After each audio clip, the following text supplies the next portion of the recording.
अशा फिरतात, लग्न बिग्नाचं काय विचारच करत नाही त्या, करत नाही अशी. चला बरं बोलूया. ए पोरींनो जरा थांबा. काय काकी बोला ना, कशा आहात तुम्ही? हा, कसं चाललंय तुमचं? हो आम्ही ठीक आहे. मी काय म्हणत होते, तुमचं शिक्षण तर झालंय ना कम्प्लीट? हो काकी, झालंय ना कम्प्लीट आणि चांगल्या ठिकाणी जॉबला सुद्धा आहोत आम्ही. अगं पण लग्नाचा काही विचार करताय का नाही तुम्ही? हो आता एवढं वय झालं तर लग्न करायला पाहिजे ना. हो ना.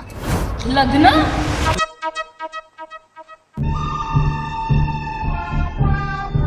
तुमच्याकडे बघून आहे ना लग्न करण्याची इच्छाच मेली आहे आमची. नको तो संसार, नको ती मुलं, नको तो अवतार. बाप रे, नको रे बाबा. काकी आम्ही असेच बरे, टेन्शन फ्री. चला आम्ही काय चला निघू. खरंच बाई, लग्न झालं सगळंच बदलून जाते.